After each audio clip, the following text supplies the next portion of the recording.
Good. How are you? Good. So you and Nussmeier kind of on the same track. You were similarly ranked out of high school. Both have waited your turn, have one star. Did you know him much during that recruiting process that year? I knew him a little bit. Obviously, we were both recruited by LSU. Pretty tough, and then I knew him through Elite 11 and stuff like that. He was always a good kid that loved ball and obviously a good player. So excited to see him again. How seriously had you considered LSU at the time?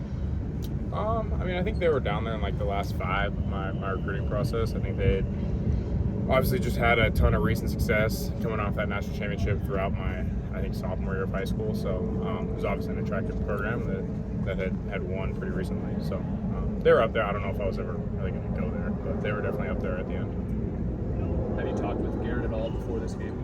He texted me happy birthday, but besides that, that was like 6 months ago. But no.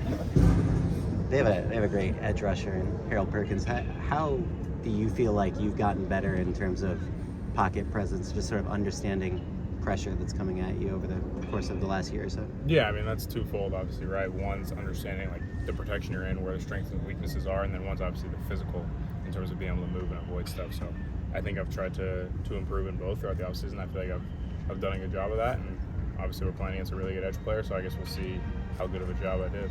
It seems we often see you and Jacoby kind of palling around. How would you kind of describe the relationship you guys have built? Yeah, Jack's a great kid.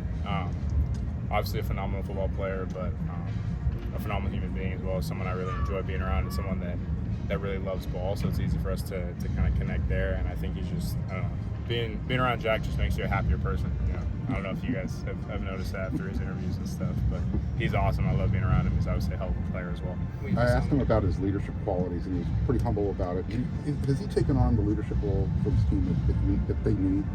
He has. I think he's like you kind of said, he's done it as the team is needed. Obviously, he's still young and he's still learning, but I think obviously having an elevated role this year as opposed to last year, he's recognized that and tried to lead accordingly. So I'm really proud of him and the progress that he's made. We saw him coming out last week, the marching band, the symbols and everything. Just how often, how unique, like is he as an individual? How often does he do that kind of stuff? Every day. He's very unique, but I think obviously you mentioned his band participation, but I think he knows when to be serious. He knows when to walk in, which is obviously important. You can't be that guy 24/7. Yeah, he's an awesome guy to be around. Was there a point for him where you noticed it kind of click late last season? Yeah, I would say late. Obviously a guy coming in that has all the talent in the world, and when guys like that come in, it kind of goes one of two ways. If they're not playing early, they just completely go in the tank, or they continue to work hard, continue to realize what they need to do to get on the field and improve. And I think he's really taken the latter, personally, obviously, throughout the end of last year and going into this offseason. So, like I said, really proud of the strides he's made as a player and as a person. What do you think he realized, just when you say that process for him? I think just his opportunity to be a phenomenal football player and help our team.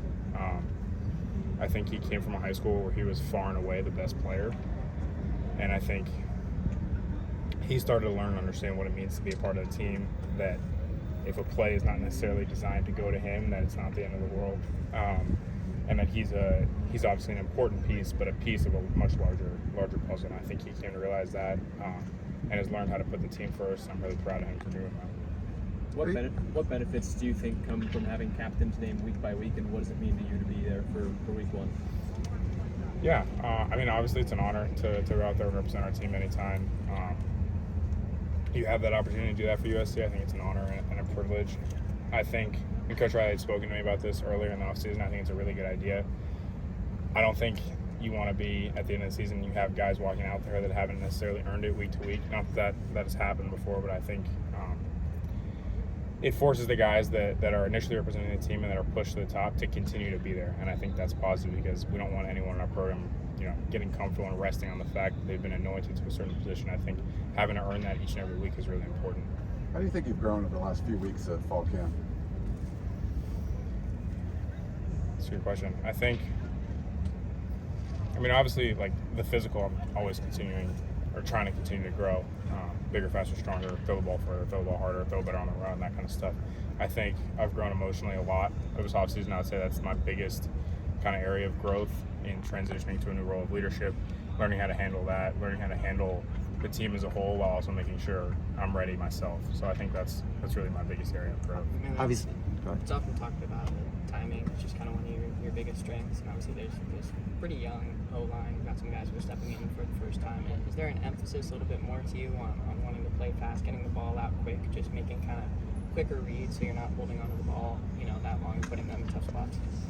No, I mean, I think we're going to execute the call as it comes in from the sideline from Coach Riley, and I think playing here is very unique and special because you have Coach Riley calling plays. So, I have every confidence that he's going to put me in positions to be successful, and I think I'll execute as called. I don't think I'm ever going to,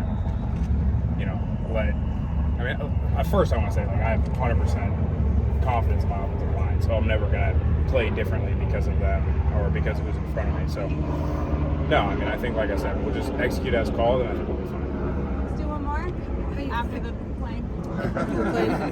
Play golf. What's it feel like going into week one as like a showcase game Sunday night? Stage 2 yourselves. What's going through your mind about that? It's awesome. These are kind of games you come to USC to play in. So I think the team understands that, the team embraces that, and I think we're all really excited. Thank you, Miller. Yeah, thank you.